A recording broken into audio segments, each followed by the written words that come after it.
कार्तिक मास का चौथा अध्याय। नारद जी ब्रह्मा जी से कहते हैं कि हे ब्राह्मण, कार्तिक मास में जो दीपदान होता है उसका महात्म कहिए। ब्रह्मा जी कहने लगे कि हे पुत्र, दीप चाहे स्वर्ण का हो अथवा चांदी का, तांबा, आटा अथवा मिट्टी का हो, अपनी श्रद्धा अनुसार कार्तिक मास में दान करना चाहिए। ऐसा करने से सब पापों का नाश हो जाता है। दीपक भगवान की मूर्ति के आगे अथवा तुलसी के वृक्ष के समीप, चौक, ब्राह्मण के घर, वृक्ष के नीचे, वन में, गौशाला में तथा ताक पर चाहे घी का हो चाहे तेल का जलाना चाहिए। जो ब्राह्मण के घर पर दीपक जलाता है उसको अग्नि स्टोम यज्ञ का फल प्राप्त होता है, और जो आकाश में ऊंचा दीपक जलाता है उसके धन की वृद्धि होती है तथा वैकुंठ वास मिलता है। भगवान से प्रार्थना करें कि भगवान, मैं आपके निमित्त दीपक जलाता हूँ। कार्तिक में मथुरा, माघ में प्रयाग और वैशाख में हरिद्वार का वास अति उत्तम होता है। जब सूर्य तुला, मकर और मेष राशि का हो, उसमें किए गए व्रत, नियम और पूजा बहुत अधिक फल देने वाले होते हैं। इन मासों में अच्छे कर्म करने से पापों का नाश हो जाता है, जैसे सूर्य उदय से अंधकार, ब्रज से पर्वत, गरुड़ के भय से सर्प, पवन से मेघ, ज्ञान से दुख, सिंह के भय से मृग, वैसे ही मथुरा के दर्शन से सब पाप भाग जाते हैं। कार्तिक मास में स्नान, जागरण, दीपदान, तुलसी सेवन, भगवान के मंदिर में मार्जन, झाड़ू आदि लगाना, भगवान की कथा सुनना, कीर्तन करना सब ही अच्छे फल देने वाले होते हैं। अंत पूर्व जन्म के पापों को नाश करने के लिए कृच्छ व्रत इत्यादि करने उत्तम हैं। इतनी कथा सुनकर नारद जी पूछने लगे कि हे ब्राह्मण, पूर्व जन्म के पाप कैसे जाने जा सकते हैं। ब्रह्मा जी कहने लगे कि हे पुत्र, ब्रह्म हत्यारा, क्षयरोगी, गुरु स्त्रीगामी, कुष्ठी और सोने की चोरी करने वालों के नाखून खराब हो जाते हैं और मदिरा पीने वाले के दांत खराब हो जाते हैं। इस प्रकार पूर्व जन्म के पापों से मनुष्य पहचाना जाता है। ये सब दान, तपस्या और कृच्छ व्रत आदि से निवारण होते हैं। सब कृच्छ व्रत आदि कहते हैं। अब कृच्छ व्रत आदि कहते हैं। एक समय भोजन करने से पाद कच्छ, 3 दिन सायंकाल और 3 दिन प्रातःकाल भोजन करने से अति कृच्छ तथा सायंकाल में 22 ग्रास और प्रातःकाल में 26 ग्रास अथवा 24 ग्रास खाने से भी अतिकृच्छ व्रत कहा गया है। 3 दिन प्रति रोज खामें और 3 दिन उपवास करें, ये भी अतिकृष्ट होता है। सायंकाल में 1 ग्रास और प्रातःकाल में 1 ग्रास और 2 दिन में बिना मांगा हुआ तथा 2 दिन तक उपवास, ये कृच्छार्थ व्रत कहलाता है। 21 दिन तक केवल दूध या पानी पीता रहे, ये कृच्छातिकृच्छ व्रत कहलाता है। 12 दिन तक उपवास करना पुराक व्रत कहलाता है। 4 दिन तक कुछ नहीं खाना, फिर सत्तू खाना या छाछ पीना। इसके पश्चात कपड़ा तथा दक्षिणा ब्राह्मण को देना सौम्यकृच्छ कहलाता है। इसी प्रकार 12 दिन तक करना द्वादश कृच्छ कहलाता है। तुला पुरुष का दान करना और गऊ का घृत, गोबर, दूध, दही तथा कुशा का जल पीना, दूसरे दिन उपवास करना, ये कृच्छ संतपन कहा गया है। 3 दिन तक गोमूत्र, 3 दिन तक गोबर, फिर 3 दिन दही, फिर 3 दिन तक दूध, फिर 3 दिन तक घी खाएं, ये संतपन है। जो सब पापों का नाश करने वाला होता है। इसी प्रकार गुल्लर, कमल, बेल, इनके पत्ते या कुशा का जल, ये प्रतिदिन पीने से ऊन कृच्छ व्रत होता है। और 3 दिन तक उपवास करके पहले लिखी हुई वस्तुओं को पीवें तो पूर्ण कृच्छ व्रत होता है।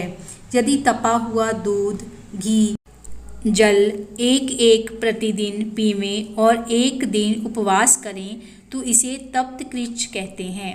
जल, दूध, घी ये तपाकर 3 दिन तक पीवें और एक समय स्नान करें तो ये भी तप्त कृच्छ होता है।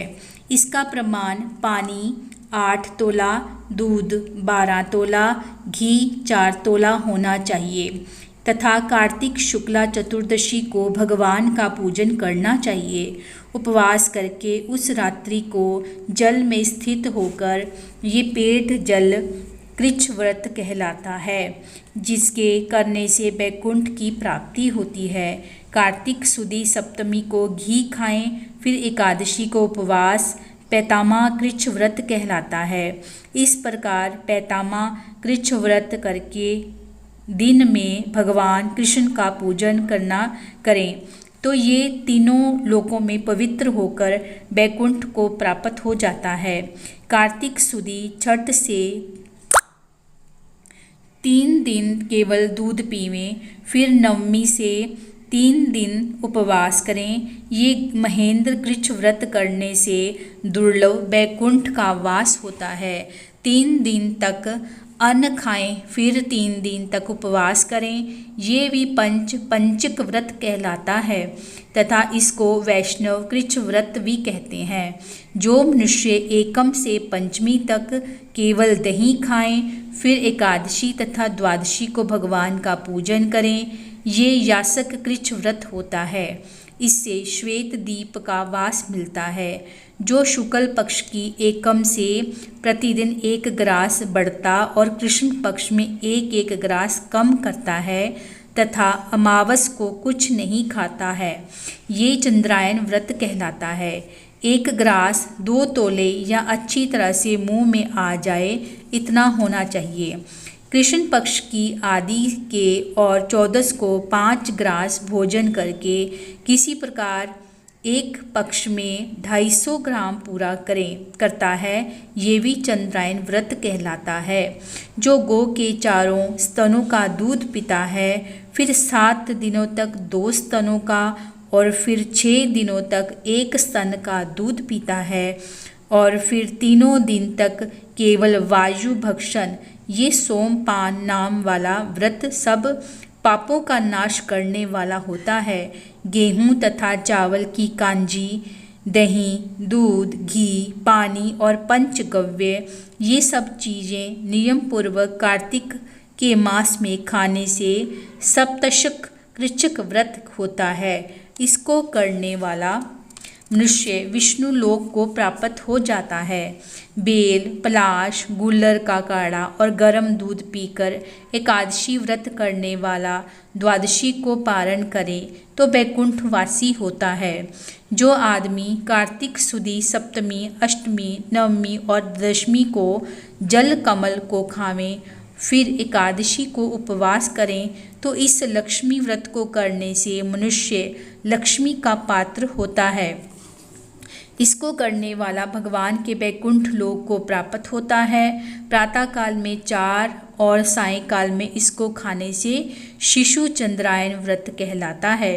कार्तिक सुदी 14 को विधि पूर्वक ब्रह्मकूच व्रत तथा गौरी का पूजन करना चाहिए।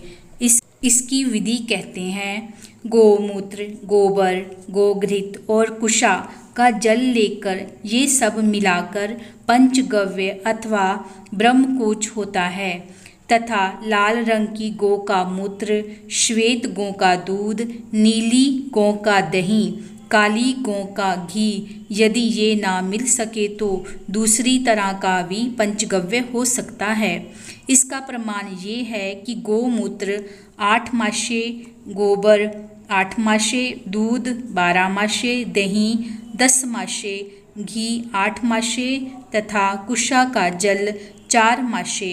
गोमूत्र गायत्री मंत्र पढ़कर लेना चाहिए। गंध द्वारा ये मंत्र पढ़कर गोबर पे पत्तियाँ पढ़कर, दूध दधी त्रावको मंत्र पढ़कर, दही तेजोमसी मंत्र पढ़कर, घी देवस्ती मंत्र पढ़कर कुशा का जल लेना चाहिए। इसको कुशा के पत्रों में रखकर विधिवत हवन करना और वेद के इन मंत्रों से आहुति देकर हवन करना चाहिए। ऐरावती, इंद्र, विष्णु, चक्रमे, श्रवती, मनस्तोक, शवती इन मंत्रों से आहुति देकर बचा हुआ घी पान करें। घी पलाश के पत्र, स्वर्ण पात्र या चांदी के पात्र में पान करना चाहिए। एक दिन तथा रात्रि उपवास करें, साथ ही भगवान का स्मरण करें। यदि स्त्री व्रत करे तो अपने पति की आयु कामना के अर्थ भगवान से प्रार्थना करें। दिन भर भोजन नहीं करना चाहिए। आंवला या तुलसी का पूजन करना चाहिए।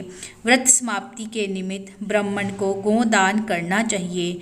इस प्रकार इन कृच्छादि व्रत के करने वाले भगवान को अति प्रिय होते हैं और वे परम पद को प्राप्त हो जाते हैं।